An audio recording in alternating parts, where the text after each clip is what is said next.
হযরত ইয়াকুব আলাইহিস সালাম কলিজার টুকরা সন্তান হযরত ইউসুফ আলাইহিস সালামের জন্য তার মনটা পাগল ছিল। এত সুন্দর করে আল্লাহ তারে বানাইছিলেন, এত তিনি ছিলেন সৌন্দর্যের পিরামিড, যারা দেখলে চোখ ফিরানো যায় না, এমন সুন্দর সুপুরুষ যারা দেখি সেই যুগের সুন্দরী যুবতী মেয়েরা রূপের মোহে পড়ে নিজেদের আঙ্গুলগুলি কেটে ফেলে দিয়েছিল। রূপের মোহে এমন অবশ হয়ে গেছে, আঙ্গুল কেটেছে, হাত কেটেছে, টের পায় নাই।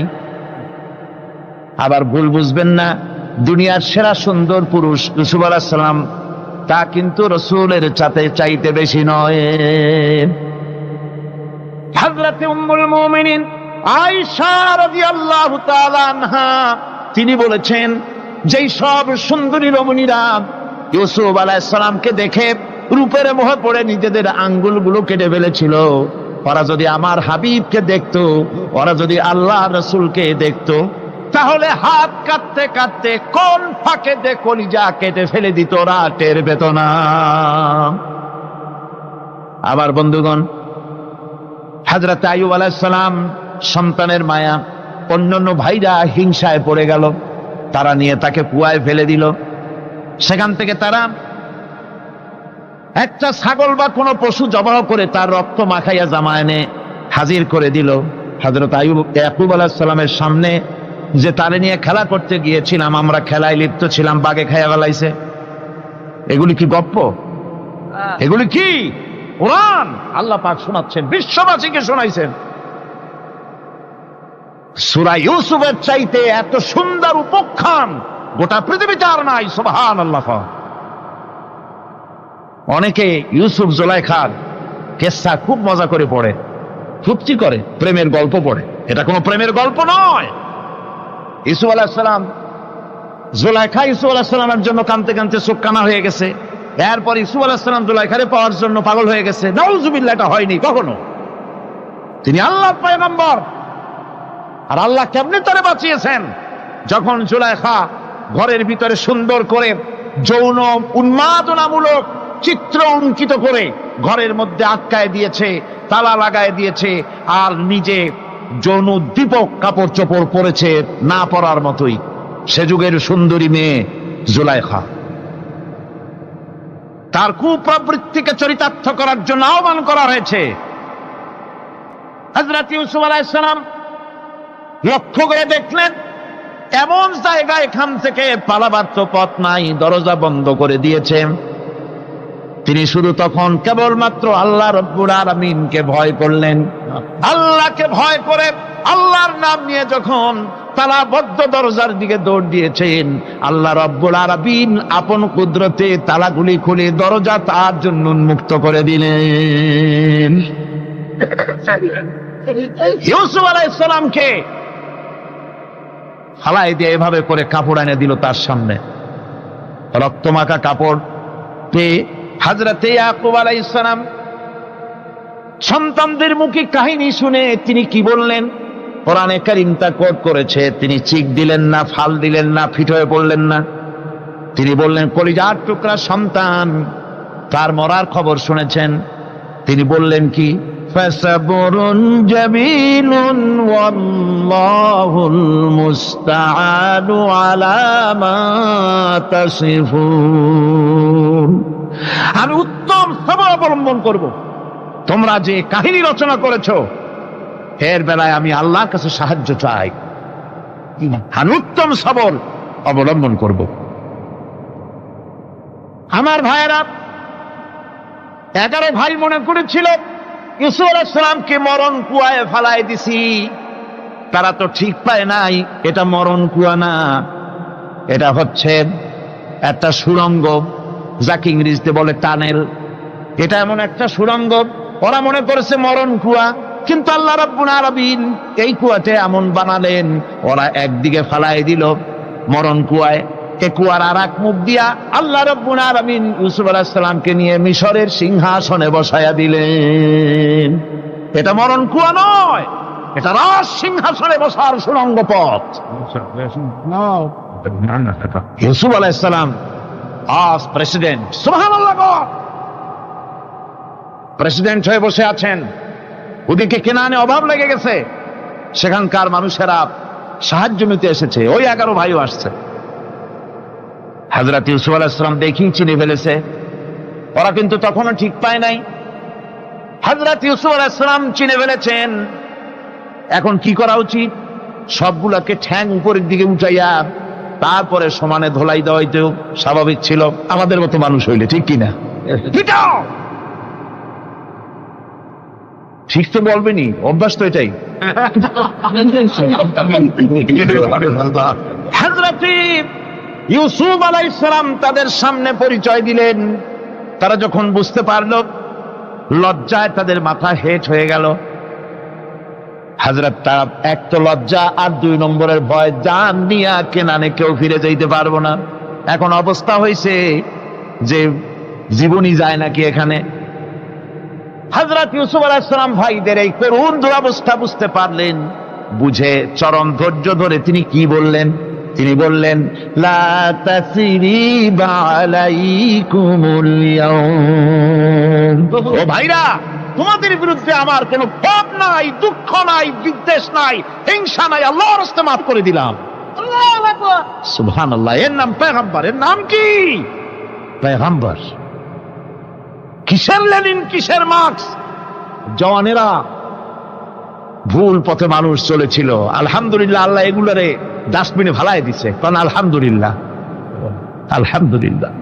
পয়গম্বর কারে বলে? কারে বলে পয়গম্বর? কি চরিত্র!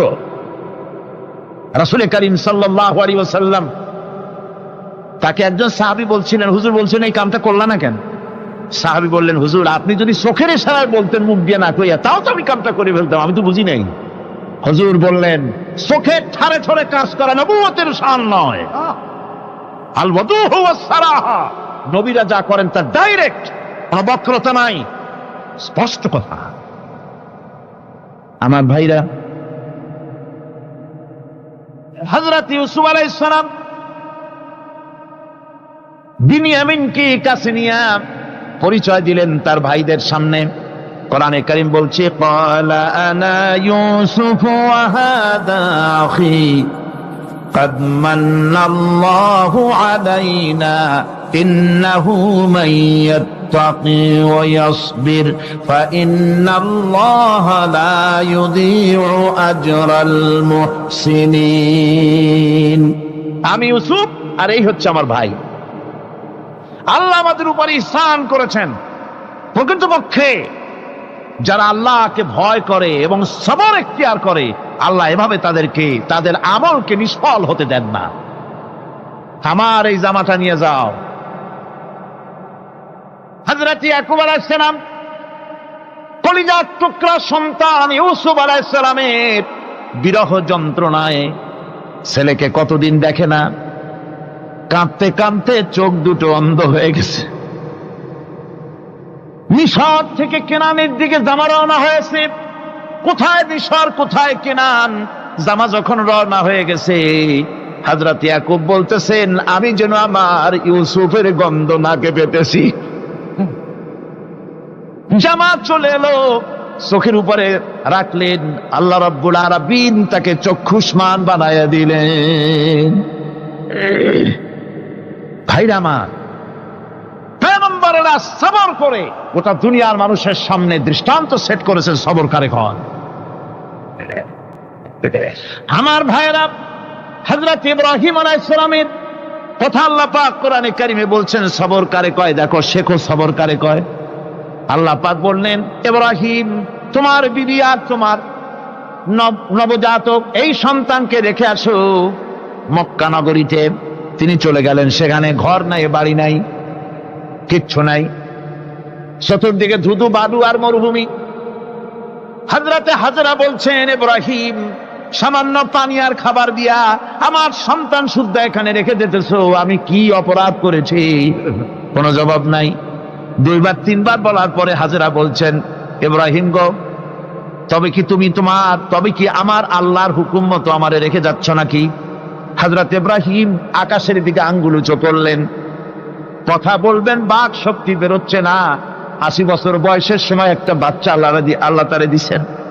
আর এমন বাচ্চা, পয়গম্বরের ছেলে, কি সুন্দর চেহারা, মরুভূমির উপরে ফালাই দিয়ে রওনা হয়ে যাচ্ছেন, মুখ দিয়া কথা সরছে না, আকাশের দিকে দেখালেন। হযরত হাজরা বুঝতে পারলেন। হযরত হাজরা বলেন, ইব্রাহিম, কোনো চিন্তা নাই, নিশ্চিন্ত মনে বাড়ি ফিরে যাও।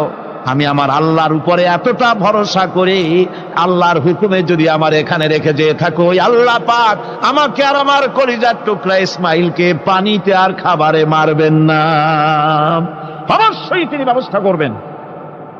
ব্যবস্থা হয়ে গেল। হযরত ইসমাইল বড় হয়ে গেলেন। আল্লাহ পাক অর্ডার করলেন, জবাহ করো ছেলেকে। হযরত ইব্রাহিম আলাইহিস সালাম যখন জবাহের প্রস্তাব করলেন, হযরত ইসমাইল তা আপত্তি করতেন, বাবাজি, আমার মায়ের আর আমাকে বাচ্চা অবস্থায় ফেলে গেলেন, খাবার দেন নাই, পরার দেন নাই, বছরের পর বছর আমাদের এখানে কাটলো, দেখতেও আসেন নাই, আজ আসছেন জবাহ দিতে। এটা কেমন কথা? কি ধরনের বাপ আপনি? এরকম বলছে নাকি? এরকম বলছে। হযরত ইব্রাহিম আলাইহিস সালাম প্রস্তাবটা কিভাবে পারলেন? আল্লাহ পাক কোরআনে কারিমের দৃষ্টান্ত রেখে দিয়েছেন। আল্লাহ পাক বলছেন, হযরত ইব্রাহিম ছেলেকে বললেন, ইয়া বুনাইয়া, ইয়া বুনাইয়া, হে আমার কলিজার টুকরা লাডলা, হে আমার কলিজার টুকরা সন্তান, ইন্নী আরা ফিল মানাম আন্নী আযবাহুক, আমি স্বপ্নে দেখছি আমি যেন তোমাকে জবাহ করতেছি। ফানজুর মাযা তারা, তোমার রায় কি বলো? আমি তো স্বপ্নে দেখছি যে আমি তোমার জবাহ করতেছি, এখন তোমার রায় কি, তোমার মত কি?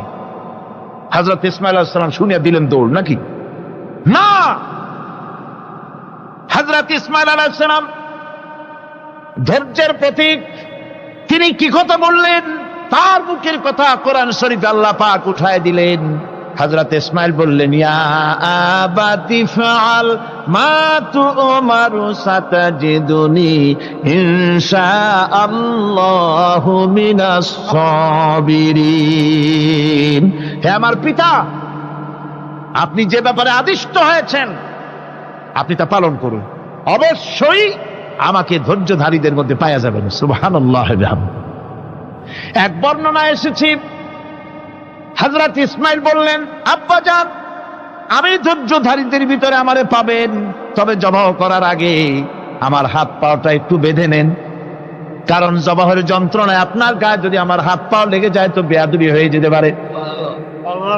আর আমি মরে আমার জবাহ হয়ে যাওয়ার পর আমার রক্ত মাখা জামাটা নিয়া আমার মা হাজেরারে দিবেন, কারণ তাকে মা বলবার মতো আর তো কেউ নাই।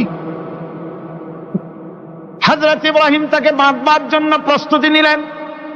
হযরত ইসমাঈল বলছেন, আব্বাজান, বাঁধবেন না, বাঁধবার প্রয়োজন নাই। বলে, কেন? একবার বাঁধতে বললে আবার তুমি নিষেধ করছো কেন? ছেলে বলছেন, আব্বাজান, বাঁধবো না এই জন্যে, হয়তো কিয়ামতেই প্রশ্ন উঠতে পারে যে আল্লাহর হুকুমে রাজি ছিল না বলে হাত পা বাঁধা জবাহ করছে। আমি এই সুযোগ দিব না, আপনি জবাহ করেন, আমি এতটুকু নড়াচড়া করব না।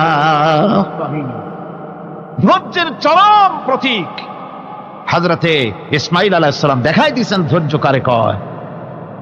আমার বন্ধুগণ, এই পৃথিবীর সবচাইতে ধৈর্যের বড় প্রতীক হতেছেন ইমামুল মুরসালিন, আশরাফুল আম্বিয়া, সাইয়্যিদুল মুরসালিন, জনাবে মুহাম্মাদুর রাসূলুল্লাহ সাল্লাল্লাহু আলাইহি ওয়াসাল্লাম। আমার বন্ধুগণ, সবচাইতে বড় ধৈর্যের প্রতীক তিনি। কাউকে একটা গালি দেন নাই জীবনে, কাউকে ঠাট্টা করেন নাই, কাউকে মারেন নাই, কারো মনে দুঃখ দেন নাই। তিনি দুঃখ পেয়েছেন, তিনি কাউকে দুঃখ দেন নাই। তিনি কষ্ট পেয়েছেন, কাউকে কষ্ট দেন নাই। আমার ভাইয়েরা, তায়েফের ময়দান, আমার নিজের চোখে তায়েফে যেদিন আমি তায়েফ দেখলাম, আমি তায়েফে ঢুকেছি, জীবনে কোনোদিন যাই নাই। রমজান মোবারকে আমি সেখানে গেলাম, আমাকে বসার জন্য তারা নিয়ে যাবে। আমি বললাম, আগে বসবো না, আমারে আগে নিয়ে যাও, আমার নবীকে কোন জায়গায় ওরা মেরেছিল সে জায়গাটা দেখাও। তায়েফের সেই গলিতে যখন আমি গিয়েছি, দুই দিকে পাহাড় দাঁড়ানো, তায়েফের লোক আমার সাথে ছিল, তারা বলল এই জায়গাটা প্রথম যেখানে চতুর্দিক থেকে নবীজিকে পাথর মারছিল আর আল্লাহর নবী বেহুশ হয়ে পড়ে গিয়েছিলেন। 3টা দিন না খাওয়া, হযরতে খাদিজা নাই, আবু তালিব নাই, মক্কায় জায়গা নাই পা রাখার। নবীজি 3টা দিন ঘুরলেন। নেতারা বলল তুমি যদি নবী হবে তো এতিম হলে কেন? আল্লাহ নবী বানাবার জন্য কি একটা ধনী মানুষ পায় না? তোমার মতো এতিম আর গরিবের নবী বানাইলো কেন? আল্লাহ নবী 3 দিন পর যখন দেখলেন কেউ দাওয়াত শোনে না, কেউ মানে না, কেউ গ্রহণ করে না, তখন তিনি নেতাদের অনুরোধ করলেন ঠিক আছে দাওয়াত তো কবুল করলে না, তবে একটা কাজ করো, অন্তত আমি যে তায়েফে আসছিলাম এই খবরটা মক্কায় দিও না, ওরা আরো অত্যাচার বাড়ায় দেবে। এই কাফিরগুলি খবর তো মক্কায় পাঠালো আর সমস্ত যুবকদেরকে লেলিয়ে দিল। যুবকেরা চতুর্দিকে দাঁড়াইছে, রাসূলকে পাথর মারা শুরু করে দিল। আমি যখন রেল লাইনের থেকে হাঁটি, যখন রেল লাইন কোনো সময় দেখি, রেলের পাথরগুলি, রেল লাইনের পাথরগুলি দেখলেই আমার মাথায় যেন কেন তায়েফের কথা মনে এসে যায়। আরে মানুষের গায়ে পাথর মারলে কি অবস্থার সৃষ্টি হয়? পাথর নূরের শরীর, রহমতের শরীর, কিটি কিটি রক্ত ঝরছে। নবীজিকে জোর করে উঠাইয়া জবরদস্তি করে হাঁটার জন্য তারা ধাক্কা মারতেছে। আবার কিছুদিন গিয়ে নবীজি আবার বেহুশ হয়ে পড়েছেন, এইখান থেকে আবার উঠাইছে, আবার ধাক্কা মারতেছে। 3 নম্বরের আর একটা জায়গা আছে যেখানে ভাঙ্গা একটা মসজিদ। তায়েফের লোকেরা আমাকে বলল এই জায়গাটা হলো শেষ জায়গা যেখানে রাসূল করিম 3য়বারের মতো বেহুশ হয়েছিলেন, এখানেই হুজুরের রক্ত ঝরেছে বেশি। 2 রাকাত নামাজ পড়লাম, সিজদায় পড়ে এমন কান্না কাঁদলাম আল্লাহর কাছে। নবীজি যখন হুঁশ এসেছে, হযরতে জিবরাইল বলেন ইয়া রাসূলুল্লাহ, আপনার এই কষ্ট দেখে ফেরেশতারা কাঁদতেছে, আপনি অনুমতি দিয়ে দেন এই 2 পাহাড়কে মিলাইয়া সমস্ত তায়েফবাসী কাফেরগুলি মাটির সাথে মিশাইয়া দেই। নবীজি বললেন জিবরাইল, আমি যদি হুকুম করি আর আমার হুকুম মতো যদি এই কাম করো, একটা কাফেরও যদি না বাঁচে তাহলে কার মুখে পৌঁছাবো লা ইলাহা ইল্লাল্লাহু মুহাম্মাদুর রাসূলুল্লাহ। আমার ভাইরা, হুজুর সাল্লাল্লাহু আলাইহি ওয়াসাল্লাম উঠে বসলেন। এমন সময় হযরতে যায়েদ শরীরের রক্তগুলি মুছে দিতেছেন। হুজুর সাল্লাল্লাহু আলাইহি ওয়াসাল্লাম বসে 2খানা হাত উত্তোলন করলেন। নবীজির চোখ থেকে পানি গড়ায় পড়তেছে। আরে কেউ নাই, আল্লাহ ছাড়া কেউ নাই সাহায্য করার। নবীজি হাত তুলে মোনাজাত করতেছেন, চোখ দিয়া পানি পড়ে দাড়ি ভিজে পড়তেছে, গায়ে দিয়া রক্ত ঝরতেছে। নবীজি কি দোয়াটা করলেন? বদদোয়া করলেন না, গজব দিতে বললেন না। নবীজি দোয়া করলেন রব্বুল আলামিন, এই তায়েফের লোকেরা আজকে আমার সাথে যে ব্যবহারটা করেছে, ওরা বোঝে নাই যে আমি তোমার নবী, ওরা বোঝে নাই যে আমি তোমার রাসূল, না বুঝে আমার উপরে যে অত্যাচারটা করলো, আল্লাহ তুমি এই জন্য রাগ করে এই তায়েফে তুমি গজব দিও না। আল্লাহ পাক পরবর্তী সময় হুজুরকে স্মরণ করাই দিলেন, ওয়ামা আরসালনাকা ইল্লা রাহমাতাল লিল আলামিন। ও নবী, আপনি হচ্ছেন আমার সমস্ত সৃষ্টি জগতের জন্য, আপনি আমার রহমত, আমার গোটা বিশ্বের জন্য আপনার, আমার সৃষ্টি জগতের জন্য আপনি আমার করুণা। একটা লোক রাসূলের এই কষ্ট দেখে বাগান থেকে 1 গ্লাস আঙ্গুরের শরবত এনে হাজির করেছে। এত কষ্টের পর 3 দিনের না খাওয়া আঙ্গুরের একটা শরবত পাইয়া হুজুর খুব খুশি হলেন। শরবত গ্লাস পান করে হুজুর বলছেন, তোমার নাম না আত্তাস? তিনি বলছেন, হ্যাঁ হুজুর আমার নাম আত্তাস। তোমার বাড়ি না ইউনূস আলাইহিস সালামের গ্রামে? বলে, হ্যাঁ আমার বাড়ি সেই গ্রামে। তা আপনি কি করে জানলেন আমার নাম আত্তাস আর আমার বাড়ি ইউনূস আলাইহিস সালামের গ্রামে? আপনি জানলেন কি করে? হুজুর বললেন, আমি নবী, হযরত ইউনূস নবী, একজন নবীর খবর আর একজন নবীর কাছে থাকে। রাসূল করিম সাল্লাল্লাহু আলাইহি ওয়াসাল্লাম সবর ইখতিয়ার করেছিলেন, ধৈর্য অবলম্বন করেছিলেন। আর আল্লাহ পাক তাকে নির্দেশ করেছেন, সবর করো। ওয়াত্তাবি' মা ইউহা ইলাইকা ওয়াসবির হাত্তা ইয়াহকুমাল্লাহ। তুমি কেবল সেই জিনিসের অনুসরণ করো যা আমি তোমার প্রতি অবতীর্ণ করেছি। আমি আপনার উপরে যেটা অবতীর্ণ করেছি ওটা অনুসরণ করুন, আর সবর ইখতিয়ার করুন যতক্ষণ না আল্লাহর পক্ষ থেকে চূড়ান্ত ফয়সালা না আসে। ধৈর্য ধরুন, ধৈর্য ধরুন। আমার ভাইরা, কাফেরদের নির্যাতনের মোকাবেলায় আল্লাহ পাক তার হাবিবকে সান্ত্বনা দিয়েছেন। যখন কাফেররা নির্যাতন করতেছে, হারে হযরতে বেলাল নির্যাতিত, হযরতে সুমাইয়া নির্যাতিতা, হযরতে খাব্বাব, হযরতে খুবাইব, হযরতে আম্মার রিদওয়ানুল্লাহ তাআলা আলাইহিম আজমাইন, এত মার হতেছে। হযরতে ওমর হযরতে খাব্বাব রাদিয়াল্লাহু তাআলা আনহুকে খোলা গায়ে দেখে বলছিলেন, খাব্বাব রে, তোমার পিঠে এত গর্ত কেন? এত গর্তওয়ালা পিঠ তো আমি মানুষের দেখি নাই, এত চিকুন কোমরওয়ালা মানুষও তো দেখি নাই। তিনি বলেছেন, ওমর তুমি কি ভুলে গেছো? ইসলাম কবুল করার অপরাধী কাফির বেঈমানেরা আগুন জ্বালায়া আংটা আগুনের উপরে আমাকে চিৎ করে শোয়াছে। আমি যেন নড়াচড়া করতে না পারি সেজন্য আমার বুকের উপরে পাথর চাপা দিয়ে রেখেছিল। গায়ের চর্বি আর রক্ত গলে গলে পড়ে আগুন নিবেছে, আর আগুন গোশত পুড়ে যে পিঠের মধ্যে প্রবেশ করেছিল আজও পর্যন্ত পিঠের সেই গর্ত সেরে যায় নাই। এভাবে অত্যাচার হচ্ছিল সাহাবীদের উপর। আল্লাহ রাব্বুল আলামিন তার হাবিবকে সান্ত্বনা দিলেন, ওয়াসবির ওয়ামা সাবরুকা ইল্লা বিল্লাহি ওয়ালা তাহজান আলাইহিম ওয়ালা তাকু ফি যায়কিম মিম্মা ইয়ামকুরুন। হে রাসূল, সবরের সাথে কাজ করতে থাকুন। আপনার এই সবরের তৌফিক তো আল্লাহই দিয়েছেন, আর ওদের সমস্ত ষড়যন্ত্র, ওদের অপকৌশলে আপনি দুঃখিত হবেন না, চিন্তা করবেন না, ভারাক্রান্ত হবেন না। আপনি নিশ্চিত থাকুন। ওয়াসবির লিহুকমি রাব্বিকা ফাইন্নাকা বিআয়ুনিনা। হে নবী, আপনার রবের চূড়ান্ত ফয়সালা আসা পর্যন্ত ধৈর্য ধারণ করুন। আপনি তো আমার চোখের সামনে। সুবহানাল্লাহ, সুবহানাল্লাহ। গড, আপনি আমার চোখের সামনে। কে আপনাকে কি করবে আমি দেখবো না? সুবহানাল্লাহ।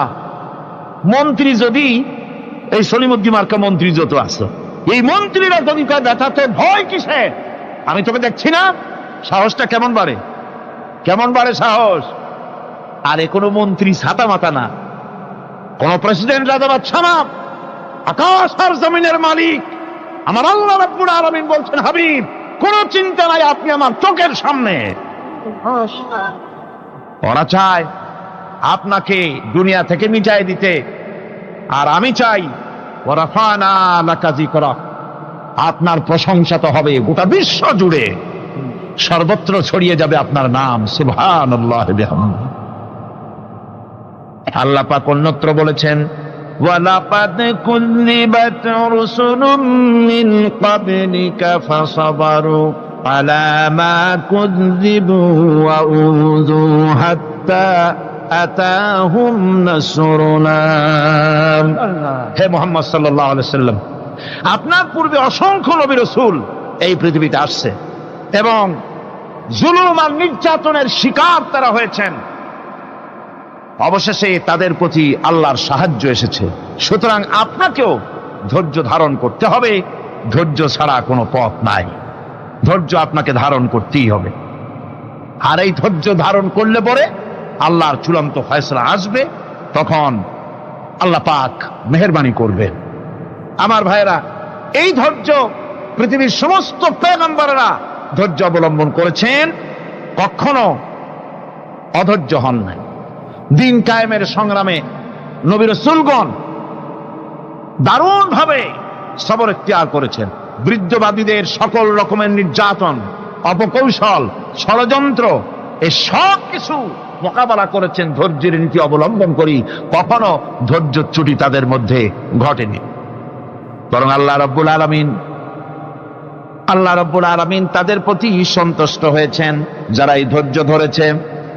তাদের উপরে সন্তুষ্ট হয়ে আল্লাহ রাব্বুল আলামিন বলেছেন, ওয়া কাআইয়্যিম মিন নাবিয়্যিন কাতালা মাআহু রিব্বিয়ুন কাসীর।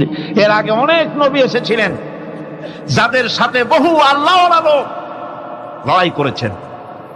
ফামা ওয়াহানু লিমা আসাবাহুম ফি সাবিলিল্লাহি ওয়ামা যাআফু ওয়ামাস্তাকানু। আল্লাহর পথে তাদের উপর যত বিপদ এসেছিল তারা হতাশ হয়ে পড়েন নাই, দুর্বলতা দেখাননি, বাতিলের সামনে মাথাও নত করেন। ওয়াল্লাহু ইউহিব্বুস সাবিরিন। আর আল্লাহ পাক ধৈর্যশীল যারা তাদেরকে আল্লাহ পাক ভালোবাসেন। আমার ভাইরা, ধৈর্যের পরিচয় রাসূল করিম সাল্লাল্লাহু আলাইহি ওয়াসাল্লাম উহুদের ময়দানে যখন আক্রান্ত হয়ে গেলেন, চতুর্দিকে কাফেররা ঘিরে ধরেছে, বাঁচার কোনো পথ নাই। সাহাবায়ে কেরাম রাসূলকে পাহারা দিলেন। যারা রাসূলকে পাহারা দিতে দাঁড়াইছেন, জীবন দিয়া পাহারা দিতে দাঁড়ায় গেছে, রাসূলের দিকে মুখ দিয়া, পিঠটা বাইরের দিকে দিয়ে রাসূলকে পাহারা দেওয়া শুরু করেছেন। হুজুরকে পাহারা দিতে যারা দাঁড়িয়েছিলেন, কাফের কর্তৃক নিক্ষিপ্ত কি তীরগুলি এসে যখন বিঁধতেছিল, শুধু একজন সাহাবী হযরত তালহার পিঠের ভিতরে রাসূলকে হেফাজতের জন্য 80টা তীর একজনের পিঠের মধ্যে গিয়ে ঢুকেছে। এক অসতর্ক মুহূর্তে নবীজির দান্দান মোবারক শহীদ হয়ে গেল, শিরস্থান ভেঙে গেল, লোহার কড়া প্রবিষ্ট হয়ে গেল কপালের ভিতরে। হুজুর মাথা ঘুরে পড়ে গেলেন। হযরত আবু উবায়দা রাদিয়াল্লাহু তাআলা আনহু হুজুরের মস্তক মোবারককে কোলে করে নিয়ে তারপরে বহু কষ্ট করে মাথা থেকে লোহার কড়া বের করলেন। এবার ওই কড়ার ছিদ্র দিয়ে রক্ত আসতেছে, মুখ দিয়ে রক্ত পড়তেছে, দাড়ি ভিজে যাচ্ছে।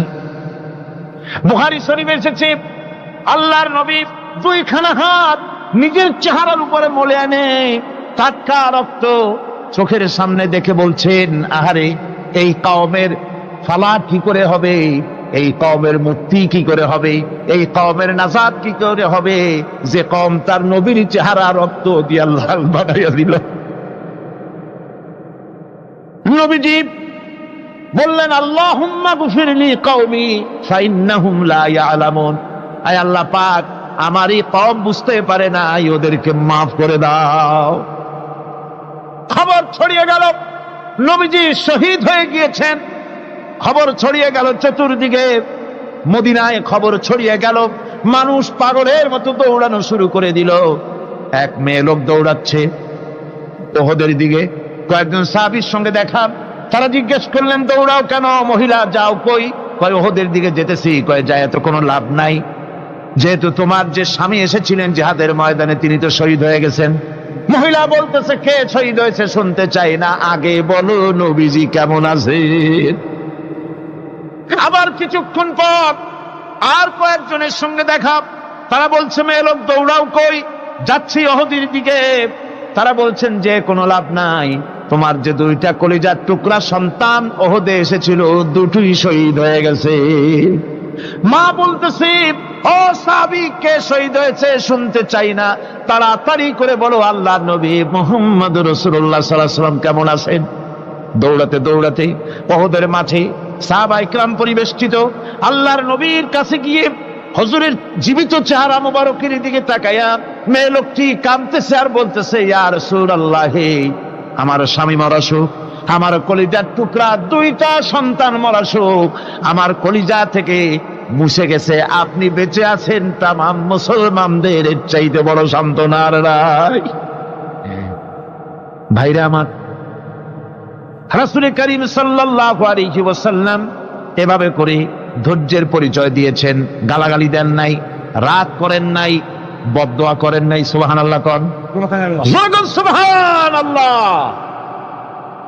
ভাইরা আমার, এই সবর এমন মহান বৈশিষ্ট্য, এর মধ্যে রয়েছে জিহাদের ময়দানে যদি লোক কম হয় আর যদি তাদের মধ্যে সবর থাকে, বেশি সংখ্যক লোকের উপরে আল্লাহ পাক সবরকারীদেরকে বিজয়ী করে দিবেন।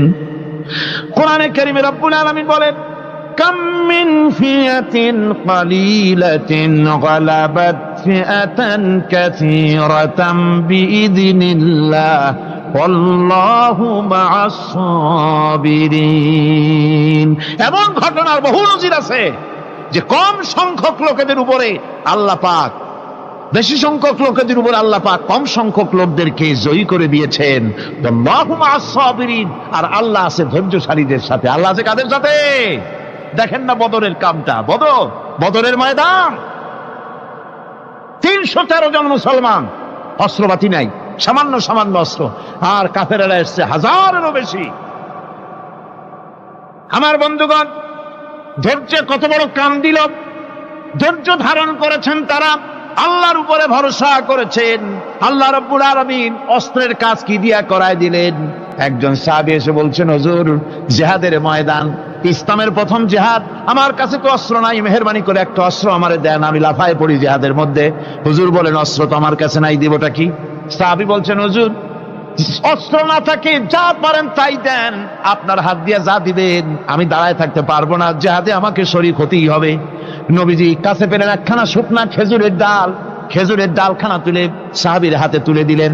সাহাবী বলেন, রাসূলের হাতের দেওয়া শুকনা খেজুরের ডালটা নিয়ে আমি যখন কাফেরদের ভিড়ের মধ্যে ঝাঁপায় পড়ে যখন শুকনা খেজুরের ডাল দিয়ে আঘাত দিলাম, তখন ধারালো তরবারে দিয়ে আঘাত করলে যে কাম হয়, শুকনা খেজুরের ডালের আঘাতে কাফের দ্বিখণ্ডিত হয়ে জমিনে পড়ে গেল।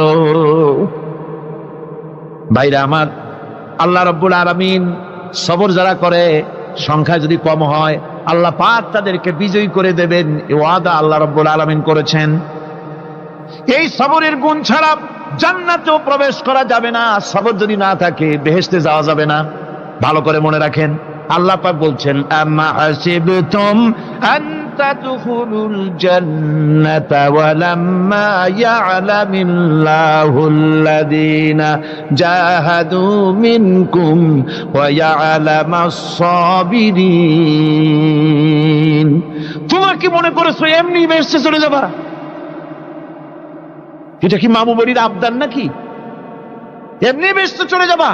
অথচ আল্লাহ রাব্বুল আলামিন এখনো দেখেন নেননি যে তোমাদের মধ্যে কারা জিহাদ করতে প্রস্তুত, কারা তোমাদের মধ্যে জিহাদ করে জান দেওয়ার জন্য প্রস্তুত, আর কারা ধৈর্যধারী, এটা তো আল্লাহ এখনো দেখে নেন নাই। সুতরাং হক এবং বাতিলের সংগ্রামে লিপ্ত হতে হবে।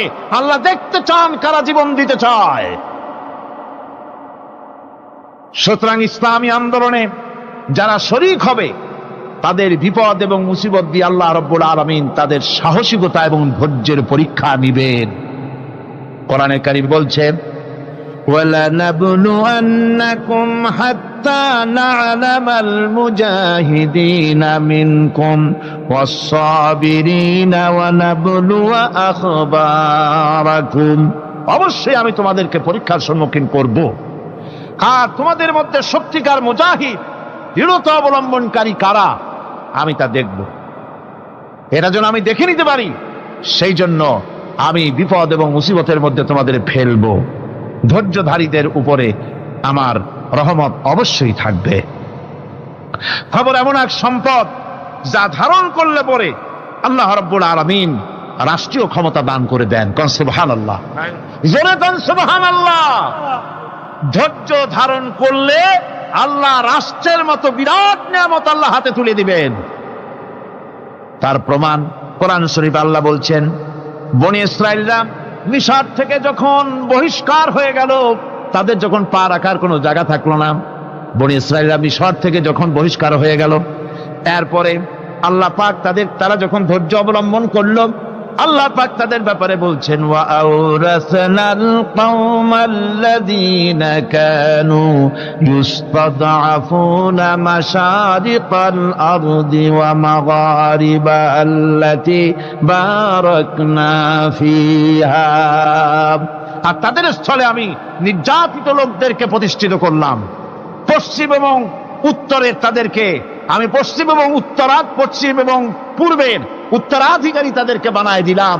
বিরাট এলাকা তাদের হাতে আমি তুলে দিলাম। ওয়া তাম্মাত কালিমাতু রাব্বিকাল হুসনা আলা বানি ইসরাঈলা বিমা সাবারু। আর এভাবে করে আল্লাহ পাক তার কথাকে পূর্ণ করলেন বনি ইসরায়েলদের উপরে সবর ইখতিয়ার করার জন্য, ধৈর্য ধরার কারণে আল্লাহ পাক রাষ্ট্রের মালিক তাদের বানাই দিলেন। যেরকম সুবহানাল্লাহ। সবর যদি করা হয় তো যুদ্ধ যদি বাদে, যদি জাহাজ শুরু হয়ে যায়, আল্লাহ পাক বলেছেন ফেরেশতা দিয়ে সাহায্য করবে। যদি সবর থাকে তোমাদের, সবর থাকলে আল্লাহ কি দিয়ে সাহায্য করবেন? ফেরেশতা। কোরআনে কারীম বলছে বালা ইন তাসবিরু ওয়া তাত্তাকু ওয়া ইয়াতুকুম মিন ফাওরিহিম হাদা ইউমদিদুকুম রাব্বুকুম বিখামসাতি আলাফিন মিনাল মালাইকাতি মুসাউমিন। হ্যাঁ, তোমরা যদি ধৈর্য অবলম্বন করো আর আল্লাহকে ভয় করে চলো, তাহলে এক্ষুনি আল্লাহ রাব্বুল আলামিন তোমাদের জন্য কাতারে কাতারে শৃঙ্খলাবদ্ধ 10,000 ফেরেশতা দিয়ে তোমাদেরকে সাহায্য করবেন। সুবহানাল্লাহ। তোমাদেরকে ফেরেশতা দিয়ে সাহায্য করা হবে। তোমরা যদি সবর ইখতিয়ার করো, তাহলে সংখ্যা যদি কম হয়, বেশি সংখ্যার উপরে জয়ী করে দেব। ইয়াকুম মিনকুম 20 সাবিরুনা ইয়াগলিবু মিয়াতাইন। যদি তোমাদের ভিতরে ধৈর্যশীল 20 জন হয়, আমি 200 কাফেরের বিরুদ্ধে তোমাদেরকে জয়ী করে দেব। সুবহানাল্লাহ। তোমরা যদি হও ধৈর্যশীল 200, কি কয় 20 জন, 200 কাফেরের উপরে তোমরা জয়যুক্ত হয়ে যাবে। আর বিপদ আর মুসিবতে যারা ধৈর্য ধরে, তাদের জন্য আল্লাহর পক্ষ থেকে সুসংবাদ। সুসংবাদ কাদের জন্য? ধৈর্যধারীদের জন্য।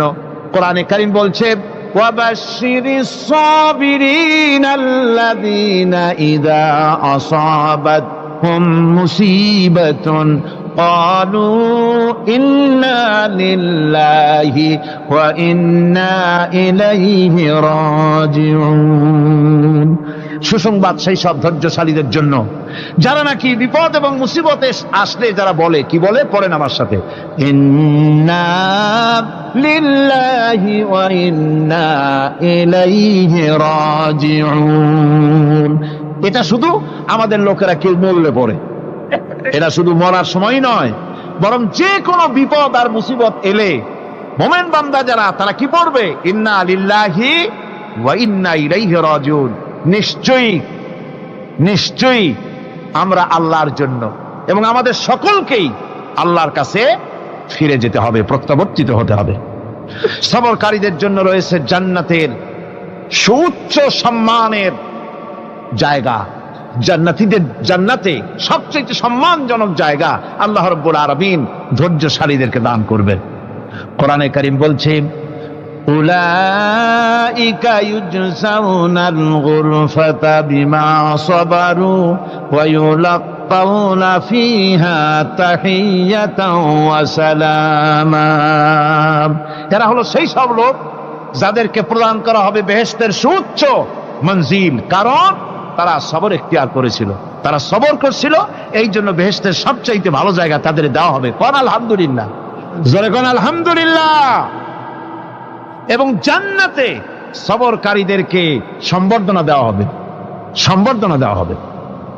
খালিদিনা ফিহা হাসনাত মুস্তাকাররাও ওয়া মুকামা। চিরদিন তারা জান্নাতের ভেতরে বসবাস করবে এবং কতই না সুন্দর, কতই না উত্তম জায়গা সবরকারীদের জন্য আল্লাহ বেহেশতের মধ্যে রেখে যাবেন। জান্নাতে প্রবেশ করার সাথে সাথে চতুর্দিক থেকে ফেরেশতারা ছুটে আসবে সবরকারীদের জন্য। ওয়াল মালাইকাতু ইয়াদখুলুনা আলাইহিম মিন কুল্লি বাব। চতুর্দিক থেকে ফেরেশতারা তাদেরকে ইস্তেকবাল করবে, কি বলবে? সালামুন আলাইকুম বিমা সাবারতুম ফানি'মা উকবাদ-দার। তোমাদের প্রতি শান্তি বর্ষিত হোক, কারণ তোমরা পৃথিবীতে সবর অবলম্বন করেছিল। কতই না উত্তম জায়গা, কতই না সুন্দর জায়গা আল্লাহ রাব্বুল আলামিন সবরের বিনিময় তোমাদেরকে দান করেছেন। সুতরাং এই সবর হচ্ছে মুসলমানদের জন্য সবচেয়ে বড় নিয়ামত। আজ আমার তো মনে হয় পৃথিবীতে মুসলমানরাই সবচেয়ে বেসবর। ট্রেনে যাবে, বসা নিয়ে বেসবর, টিকিট নিয়ে বেসবর, বাসের মধ্যে বেসবর, বাজারে যাবে বেসবর, স্কুলে যাবে বেসবর, যেখানে যান সব জায়গায় আমরা বেশি অধৈর্য, ঠিক কিনা কর? সামান্য সামান্য জিনিস নিয়ে ঝগড়া করা, মারামারি করা, এই হচ্ছে আমাদের ট্র্যাডিশন। ধৈর্য অবলম্বন করতে হবে জীবনের সকল ক্ষেত্রে। এই ধৈর্য আমাদেরকে রক্ষা করতে হবে। এই ধরনের ধৈর্য যদি আমরা অবলম্বন করতে পারি, তাহলে আল্লাহ পাক বলছেন, উলাইকাল্লাযীনা সাদাকু ওয়া উলাইকা হুমুল মুত্তাকুন। এরাই হলো ঈমানের দাবিতে সত্যবাদী। কোন আলহামদুলিল্লাহ। কারা কারা? না না, শুধু সবরকারী না। এই যে 10টা পয়েন্ট বলা হলো, কয়টা পয়েন্ট বলা হয়েছে? 10টি পয়েন্ট। সেই 10টি পয়েন্ট যারা পালন করবে এরা হলো ঈমানের দাবিতে সত্যবাদী, আর এরাই হচ্ছে প্রকৃতপক্ষের মুত্তাকি। আমরা মুত্তাকি বুঝি দাঁতে ছাতা, দাড়ি টাড়ি আশ্রয় না, জাব্বা জুব্বা গায়ে দিয়ে কোনো জায়গায় পড়ে থাকে, হ্যাঁ, এটা বড় মুত্তাকি, খুব পরহেজগার। সালাত সত্তর যদি পড়ে তাহলে তো আরো বড় পরহেজগার। জি, আর যদি কাপড় চোপড় মোটেও না থাকে তাহলে তো খাজা বাবা হয়ে গেল। জি, নাউযুবিল্লাহ মিন যালিক। আর আল্লাহ বলছে মুত্তাকি কারে কয় শোনো, এরে কয় মুত্তাকি যাদের মধ্যে এই 10টা গুণ আছে। এই 10টি সত্য যদি সম্পাদন করতে পারি, যদি আমল করতে পারি, জীবন ধন্য হয়ে যাবে। সেই 10টি কথা আমি আবার আপনাদের স্মরণ পটে তুলে দিতে চাই, প্যাকেট করে পকেটে উঠাই দিতে চাই, যেন বাড়ি নিয়ে যেতে পারেন। 1 নম্বর হচ্ছে 10টি পয়েন্টের 1 নম্বর আল্লাহর প্রতি ঈমান। 1 নম্বরে আল্লাহর প্রতি ঈমান, 2 নম্বরে পরকালের প্রতি ঈমান, 3 নম্বরে ফেরেশতাদের উপর ঈমান, 4র্থ নম্বরে কিতাবের প্রতি ঈমান, 5ম নম্বরে নবীদের প্রতি ঈমান, 6ষ্ঠ নম্বরে সহায় সম্বলহীন নিকটবর্তী আত্মীয়, ইয়েতিম, মিসকিন, প্রবাসী, মুসাফির, সাহায্য প্রার্থী, এদেরকে মুক্ত করার জন্য এদেরকে সাহায্য প্রদান করা, 7 নম্বরে নামাজ প্রতিষ্ঠা করা, 8 নম্বরে যাকাত আদায় করা, 9 নম্বরে ওয়াদা পালন করা, 10 নম্বরে সবর এখতিয়ার করা। কয়টা হলো? এই 10টি কাজ যদি আমরা পালন করতে পারি, বিপদে মুসিবতে ধৈর্য ধারণ করতে পারি, যত মুসিবত আসুক, আসলে এগুলি কিছু না। মুসিবত আল্লাহ টেস্ট করবেন, মুসিবত দিয়া আল্লাহ টেস্ট করেন।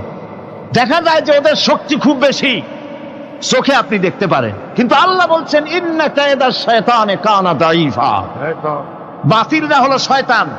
বাতিলরা কি? আর ওদের চক্রান্ত আসলেই দুর্বল। এদের চক্রান্ত আসলে কি? দুর্বল। কাজেই এগুলিকে ভয় করা যাবে না। বিপদে মুসিবতে ধৈর্য ধারণ করে যদি অগ্রসর হওয়া যায়, তো আল্লাহ রাব্বুল আলামিন এই 10টি পয়েন্ট যদি আমল করা যায়, দুনিয়াও শান্তি পাবো, আখিরাতেও শান্তি পাবো। যত মুসিবত আসুক, বিপদ আসুক, ধৈর্যের সাথে মোকাবেলা করতে হবে। ধৈর্যের অর্থ কি? আমি আগেই বলেছি, ধৈর্যের অর্থ হচ্ছে অবিচলতা, দৃঢ়তা, বরদাস্ত করা, সহিষ্ণুতা, ধীরতা, স্থিরতা। ধৈর্যের অর্থ এটা নয় একজন একটা থাপ্পড় মারলো আর আপনি বলবেন যে বাবা ব্যথা পাইছো নাকি, তাহলে আরো একখান থাপ্পড় দিয়া দাঁত আমার সবগুলো ভালাই দেয়। এর নাম ধৈর্য নয়। ধৈর্য হচ্ছে পরিস্থিতির মোকাবেলা করতে হবে সাহসিকতার সাথে, এর নাম হচ্ছে ধৈর্য। ওই যে আমি একটা দৃষ্টান্ত দিয়ে থাকি, এক সাপ একবার মুরিদ হয়েছিল এক পীর সাহেবের কাছে। পীর বলছিলেন যে আমি তো এইসব সাপ টাপ মুরিদ বানাই না। কয় না হুজুর, আমারে বানান। তারপরে মুরিদ বানায় কিছু অজিফাতারে শিখাই দিল, আর বলল খবরদার কাউকে দংশন করবে না। ঠিক আছে, সে যায়া জিগারাজগার শুরু করে দিয়েছে। এর মধ্যে জমিনে রাখাল আসছে, ধান কাটছে, ধানগুলো নিবি কি করে, দড়ি দাড়ি পাচ্ছে না। তো কি করা যায়, বানবে কি দিয়া? সন্ধ্যার পরে অন্ধকারে দেখে যে দড়ি একটা পড়ে আছে। ও যে কি দড়ি তা তো ওরা বোঝে না। ওইটারে নিয়ে ধানরে ফেসাইয়া লেজ দিয়ার মাথা দিয়ে এরকম করে বাসেটারে দিয়ে বাঁধছে। সাপ তখন বলতেছে, হায় হায় রে, কেবল যে মুরিদ হইছি, তা না হলে তুই ঠিক পাইছি যে আমি কি ধরনের দড়ি। এরপরে নিয়ে বাড়ি নিয়ে ভালাই দেশে ডরে খুলে সাপটার ঘাড় গেছে মস্কিয়া। বহুত কষ্ট করে হুজুরের বাড়ি গিয়ে হাজির। কয় যে হুজুর কি একখান জিকের শিখাইলেন, আমার তো ঘাটটার মস্কে শেষ। আশ্চর্য কথা, কত মানুষ মুরিদ হইলো, কত কিছু মুরিদ হইলো, কারো তো জিকের করলে ঘাড় মস্কে যাবে কেন? এটা কেমন কথা? কয় হুজুর ঘটনাই।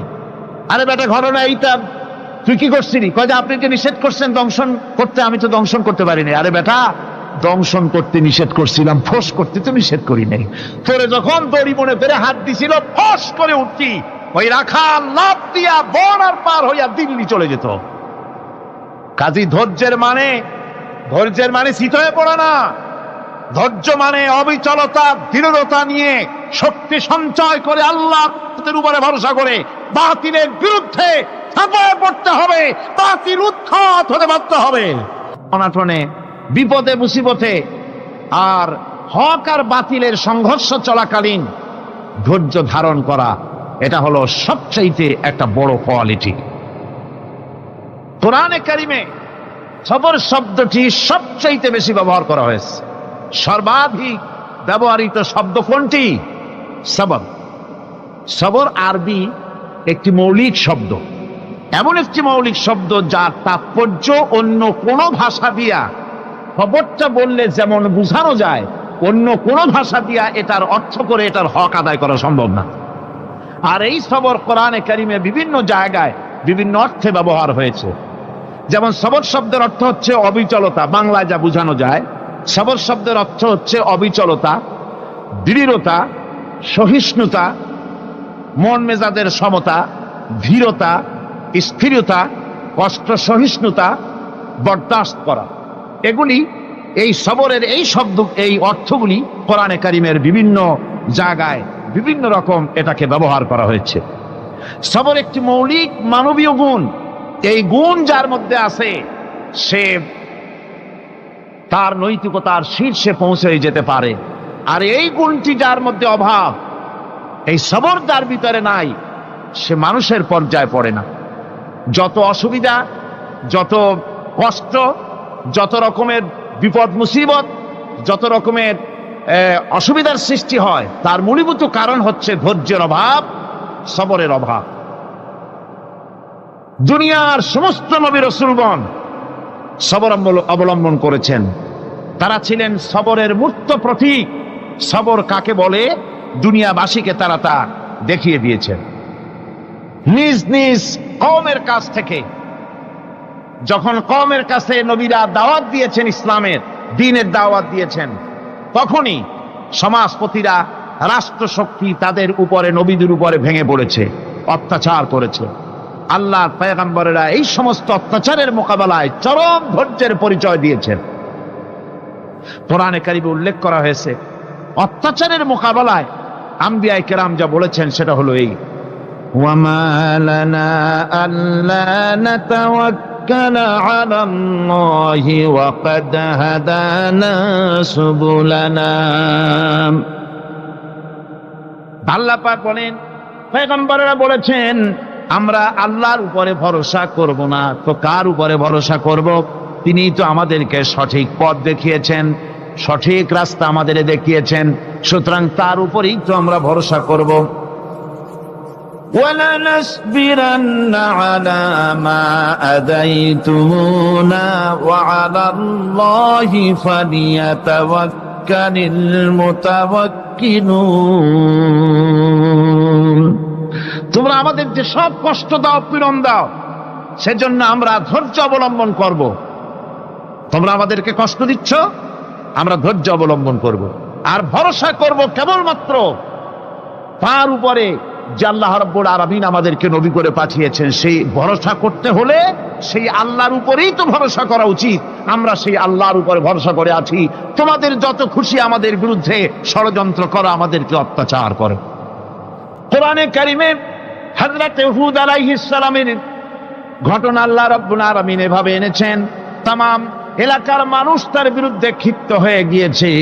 সমাজের লোক, রাষ্ট্রশক্তি হযরতে হুদ আলাইহিস সালামের উপর অত্যাচারের পাহাড় ভেঙে দিয়েছে। হযরতে হুদ আলাইহিস সালাম একা মানুষ, সমাজের রাষ্ট্রশক্তির এই দুর্বিসন্ধির ষড়যন্ত্রের চ্যালেঞ্জ তিনি গ্রহণ করলেন। আর তিনি বললেন, তিনি যেটা বললেন আল্লাহ পাক কোরআনে তা কোট করে দিলেন। দুনিয়ার সমস্ত ইসলামী আন্দোলনের কর্মীদের জন্য আল্লাহ পাক কোট করে দিলেন, সমস্ত মুমিনদের জন্য তা উল্লেখ করলেন। হুদ আলাইহিস সালাম তিনি জাতিকে বললেন, ফাকিদুনি জামিআন তুম্মা লা তুনদিরুন। তোমাদের যত ক্ষমতা আছে সমস্ত ক্ষমতা নিয়ে আমার বিরুদ্ধে তোমরা ষড়যন্ত্র করো, আর আমাকে এতটুকু অবকাশ দিও না। আমি সেই আল্লাহ রাব্বুল আলামিনের উপরে ভরসা করেছি, যার কুদরতি হাতের ভিতরে আমার জান, আর গোটা পৃথিবীর সমস্ত প্রাণীর জান যার কুদরতি হাতের মধ্যে। যার হাতের ভিতরে গোটা পৃথিবীর সমস্ত জান, সে আল্লাহর উপরে ভরসা করেছি, যা খুশি তোমরা আমার বিরুদ্ধে করতে পারো। সুবহানাল্লাহ। এটার নাম হলো ঈমান, এটার নাম সবর, এটার নাম ধৈর্য। এই ধৈর্য আসে ঈমানে কামেল হলে পরে এবং আল্লাহর উপরে পরিপূর্ণ বিশ্বাস হলে পরে। যদি কারো দিনের মধ্যে কথা বিশ্বাস থাকে যে আমার জন্য আল্লাহর পক্ষ থেকে যদি কোনো বুলেট নির্ধারণ করা থাকে, গোটা বিশ্ব যদি আমাকে পাহারা লাগায়, ওই বুলেট থেকে আমাকে বাঁচাইতে পারবে না। আর আমার জন্য যদি একটা বুলেট আল্লাহ কর্তৃক নির্ধারিত থাকে, তাহলে গোটা পৃথিবীর মানুষ চেষ্টা করেও সেই বুলেট থেকে আমাকে রক্ষা করতে পারবে না। এটার নাম হচ্ছে ঈমান। এই ঈমান যখন মানুষের মধ্যে সৃষ্টি হয়ে যায়, তখন সে বিপ্লবী শক্তিতে পরিণত হয়ে যায়। তার কাছে ভয় বলে কোনো জিনিস থাকে না, যেহেতু সে তো ভরসা করেছে এমন শক্তির কাছে যার চাইতে প্রচন্ড ক্ষমতা আকাশেও কারো নাই, জমিনেও। তিনি কে? জোরে চিল্লায় বলেন, তিনি কে? আমার বন্ধুগণ, রাসূল করিম সাল্লাল্লাহু আলাইহি ওয়াসাল্লাম হিজরতের রাতে সূর পাহাড়ের গাড়ে সওরের কাছে যখন চলে গেছেন, হজরে রক্ত হয়ে হয়ে আসতেছে। হযরতে আবু বকর রাদিয়াল্লাহু তাআলা আনহু বলছেন, হে আল্লাহর রাসূল, এখন আর অগ্রসর হওয়া ঠিক হবে না, বেলা উঠে গেলে ধরা পড়ে যাব। এখানে গুহা আছে, ভিতরে প্রবেশ করি।